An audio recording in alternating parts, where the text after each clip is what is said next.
بسم اللہ الرحمن الرحیم۔ شروع کرتا ہوں اللہ کے پاک نام سے جو بہت بڑا مہربان نہایت رحم والا ہے۔ دوستوں، بہنوں، بھائیوں، بزرگوں، السلام علیکم ورحمۃ اللہ وبرکاتہ۔ آج ہم قسط نمبر 309 میں آپ کو خوش آمدید کہتے ہیں، اور جس میں ہم ذکر کریں گے سلطان محمد کا عہد حکومت۔ تو دوستوں، بہنوں، بھائیوں، سلطان محمد سن 272 ہجری کے آخر اور 373 کے شروع میں مرزر بن محمد ولی عہد سلطنت فوج لے کر عمر بن حفصون کے مقابلہ کر پایا۔ ابتدا چند چھوٹی چھوٹی مارکارائیاں ہوئی، اس کے بعد زیادہ ممکن تھا کہ عمر بن حفصون کو مغلوب یا مقتول یا گرفتار کر لیا جائے۔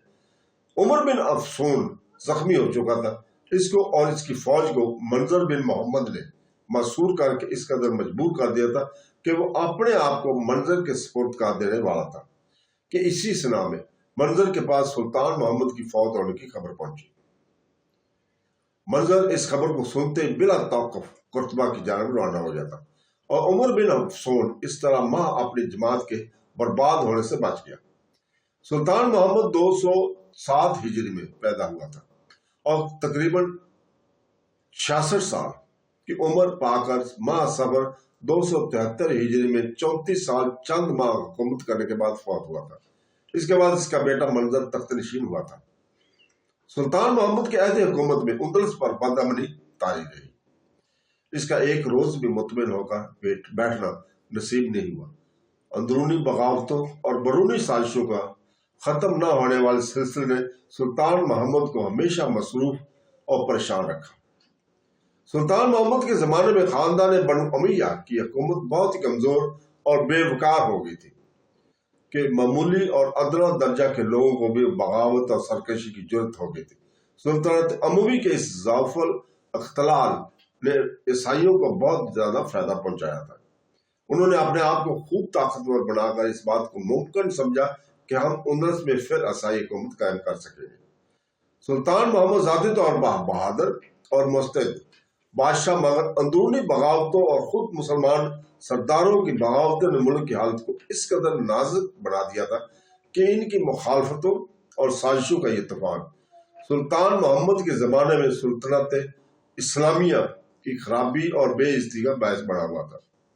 اس کے علاوہ عیسائی سلاطین اور عباسی خلفاء اندلسی مسلمانوں میں نا اتفاقی پیدا کرانے میں کوشاں رہتے تھے ہر وقت، لیکن اب عباسیوں کا جوش مخالفت کو سرد ہو چکا تھا، اور ان کو اس قدر ہوش ہی نہ رہا کہ وہ سلطنت اندلس کی طرف توجہ کرتے۔